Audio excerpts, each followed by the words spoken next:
Godzilla King of the Monsters is full of Easter eggs and references for the eagle-eyed fan to spot, so here are all the Easter eggs in Godzilla King of the Monsters that I found. Wait, doesn't the thumbnail say all Easter eggs, not just the ones you found? Well, if you look closer... Enhanced 15 to 23.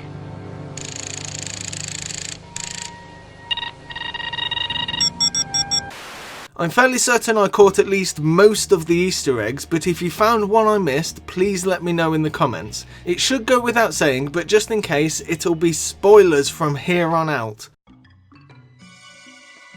So for the first Easter egg, we'll kick off with this statue here, which is a statue of Pazuzu from The Exorcist. We also have two nods to John Carpenter's The Thing. A base in the Antarctic that is home to the alien creature Ghidorah is designated Outpost 32, leading people to wonder what happened to Outpost 31. This in fact held a different alien organism, which is where the disaster in the Thing movie took place. I actually thought this was kind of an odd Easter egg, but it was confirmed to be a reference to John Carpenter's The Thing by the director himself. Next we have one of the characters delivering one of the most famous lines from The Thing. You gotta be fucking kidding.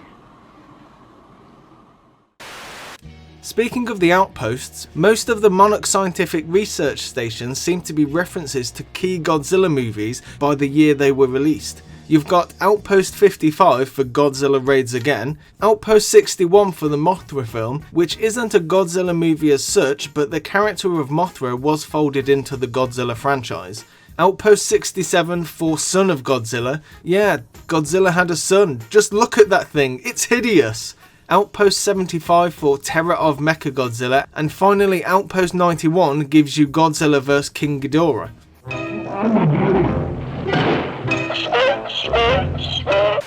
When Mothra is introduced, her codename given to her by the Monarch scientist is Mosora, which is the moth's original Japanese name. It's also the title of her own 1961 movie where she was introduced for the first time.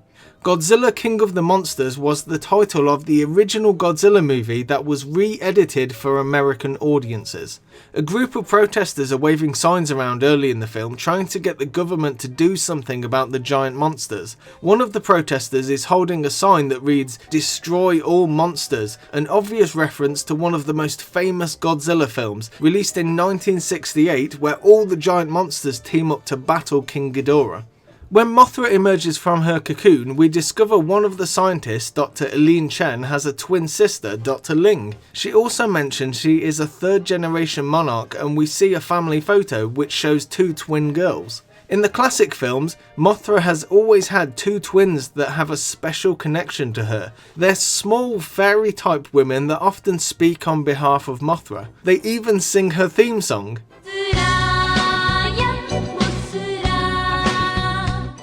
The twins are very important to the Mothra mythology, and although they don't play the same role in this new Godzilla film, it's great to see them represented in some capacity, even if it's only in the form of a monster-sized Easter egg. It was nice to see Mothra shooting web when fighting King Ghidorah, just like in the original movies. The characters use a machine called the Orca to attempt to communicate with the monsters. I had just presumed it was named after whales, but the director confirmed it's a nod towards Jaws, in which the name of the boat the characters set sail on is also called the Orca. Alongside Millie Bobby Brown, the film also has another cast member from Stranger Things in the shape of Randy Havens, who plays Mr. Clark, the children's teacher at school.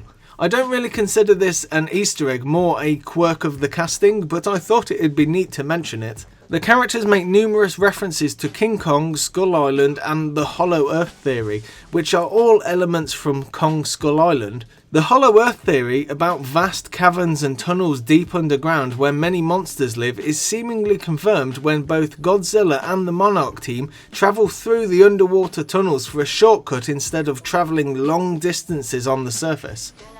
Rodan's first appearance has him rising from a volcano. In the original Rodan film from 1956, he dies along with his mate when a volcano erupts. He then re-emerges from that same volcano in Ghidorah the Three-Headed Monster, which was Rodan's first appearance alongside Godzilla.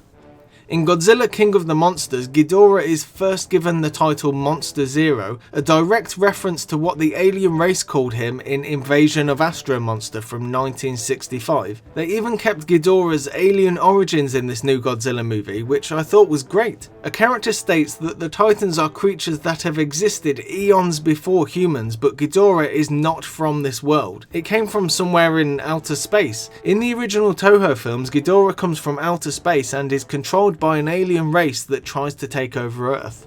A happy moment. Ghidorah gets one of its 3 heads ripped off by Godzilla, just like in 1991's Godzilla vs King Ghidorah, and in the end credit scene it shows Jonah Allen, played by Charles Dance, walking up to the severed head of Ghidorah that wasn't destroyed in the final battle. So either this implies a chance that Ghidorah will regenerate in some way, just like when it regenerates its head after Godzilla tore it off, or perhaps this is leading up to Mecha King Ghidorah, where they built a robotic structure around the dead Ghidorah and revived it to use it as a weapon against Godzilla. In an attempt to kill both Godzilla and Ghidorah, the military use a weapon called the Oxygen Destroyer. This was the weapon used to kill Godzilla in the original 1954 movie, and was one of the main points of conflict for the central characters. They didn't want anyone to have knowledge that such a dangerous weapon exists in case they would use it in times of war, but on the other hand they couldn't sit by and let Godzilla destroy the world. It was a moral dilemma that gave a lot of depth to the original film. Ken Watanabe's character's first name is a tribute to the director of the original Godzilla film, and his surname is a reference to Dr. Serizawa, who was the scientist from the original movie who eventually killed Godzilla. This is more of an Easter egg from the 2014 Godzilla, but it carries over to this film too. After the Oxygen Destroyer almost kills Godzilla, Dr. Serizawa takes a nuclear bomb to Godzilla's lair in an attempt to revive him, which is a plot point from 1991's Godzilla vs King Ghidorah. On top of that, it's almost the exact same thing he does in the original 1954 movie, except in reverse. In the original, he went in to kill Godzilla and now he's going in to save him instead, but in both, Dr. Serizawa sacrifices his life. After eating up the radiation from the blast set off by Dr. Serizawa, Godzilla begins to overheat and threatens to go into a full nuclear meltdown. He glows red and melts everything around him. Not only did this look amazing, but this was a key plot point from 1995's Godzilla vs. Destroyer. The film uses 2 of the classic Godzilla themes as well as Mothra's theme tune. This really helped to give the movie that Godzilla feel. The score to the whole film is fantastic, but it was so good to hear that classic Godzilla music again. And that Mothra theme is amazing.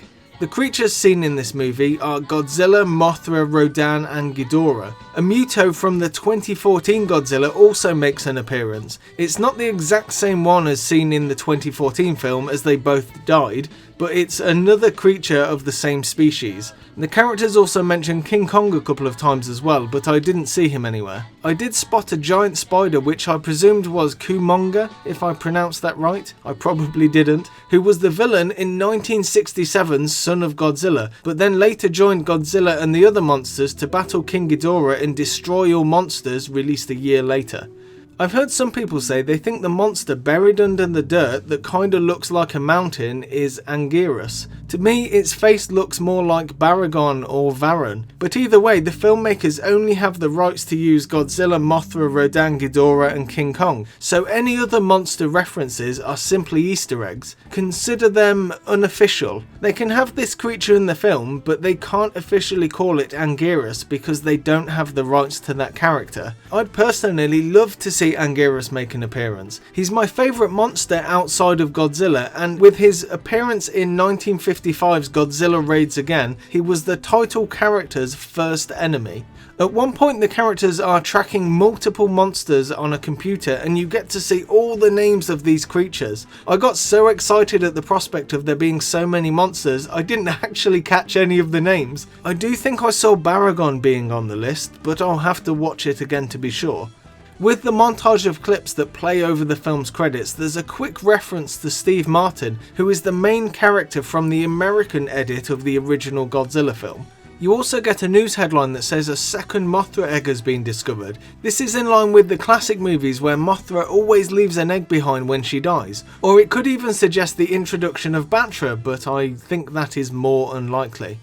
And those are all of the Easter eggs that I could find. If you spotted any others that I missed, please let me know in the comments below. I'd really appreciate it if you could please support the channel by liking the video and subscribing to see future content. Thank you for watching, I'll see you next time.